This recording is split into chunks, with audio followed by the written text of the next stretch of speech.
The oligarchy has begun, and it's Elon Musk who is the poster child for the oligarchy. He controls a massively powerful social media platform, and he does control it. That is to say, he suppresses information that is positive toward Kamala Harris, and he amplifies information that is negative toward Kamala Harris. And he does it on a very powerful platform, X, the old Twitter, right? So he's bought this thing with other people's money. He bought this thing for a ridiculously inflated price, but its value now is as a propaganda machine. So you have him doing that, and more relevant probably to Donald Trump is the fact that Musk is out there on the stump with him. He's respected because he's rich and he's used as a science guy, kind of, and also he's dumping insane amounts of money, the $100 million that Elon Musk has dumped on Trump campaign, such that you're able to get out the vote more, you're able to build a ground game, you're a lot of media buys. These are all things that are enabled by Elon Musk. So you have this wildly wealthy guy, the wealthiest guy in the world, and he's using a social media platform for a candidate. And he's also out there dumping money on that candidate, and then he's going to be part of the administration. And he already has huge government contracts. The government relationship with Elon Musk is wildly complicated and super significant and relevant. So when you add that all together, that's what you should be concerned with, not whether or not one of the candidates slept her way to the top, which is total BS anyway. Yeah, it's a lie. Trump anyway. is sleeping his way to the top right now with Elon Musk. Here's how he's doing it. He's saying, hey, go like you're doing it Wow. with your money, with your media platform, and I will let you be part of my administration, and I will give you whatever government contracts you want. That's the same deal that Jeff Bezos made. I don't want you to think I'm just going after Musk. This is the stuff that should concern you, not woke. Not Kamala Harris and who she's taking her clothes off with. I don't care. And it's not true anyway.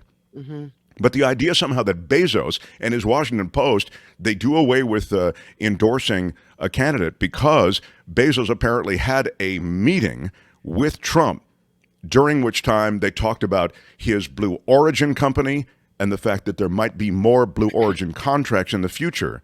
And it is suggested that the decision not to endorse a candidate on the part of the Washington Post might have had something to do with the fact that essentially Trump has now promised and connected with Bezos in some way for the future and for his government contracts. And the last thing I'll tell you about Jeff Bezos is that you can go ahead and cancel your Washington Post subscription. I didn't cancel mine, and I'll tell you why. It's not going to matter. It's completely performative lib theater, or like what the GOP does when they don't have French fries or whatever. Back in the days when it was that whole thing of airspace over France on the way to Iraq. The idea is simply, in the case of Bezos, he makes all his money, guys, off of huge deals through Amazon Web Services with the government. I mean, they dwarf the Washington Post. Washington Post is like walking around money to him. So you canceling your subscription only hurts brilliant reporters, Pulitzer Prize winners who are out there really doing work. The Washington Post cancellation that you may do if you're a Washington Post subscriber means nothing to Jeff Bezos, and it hurts real journalists. So I would say to you, the Jeff Bezos world is ruled by Amazon and Amazon Web Services. Has to do with stuff completely apart from the consumer service market that Bezos is part of.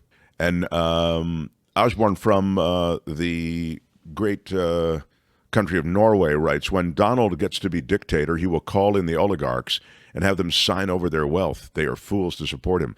By the way, were it really a dictatorship of that sort, I think what you're going to get is a soft dictatorship initially, a kind of soft power when it comes to these big, the oligarchical handful that might have tremendous influence in government. But what Osborne is saying, and I know I'm saying his name wrong, but something like that, Osbjorn,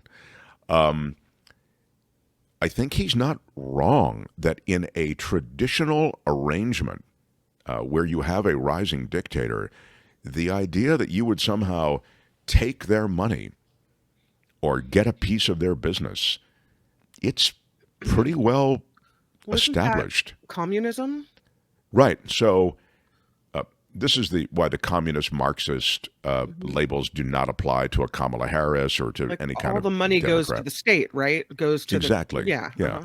You'd have state ownership of everything. So all of you MAGA morons who are on here with this stuff, and again, you can With the vote for. comrade Kamala. Yeah, And just sure. just because you're a MAGA doesn't make you a moron. But I'm saying that. But I am. There's a subset of MAGA, just like No. maybe you call us crazy libs over on the left. But I would say if you really are calling those names, the communist Marxist names, and directing them toward the Democrats, that's moronic, because of what we were just saying.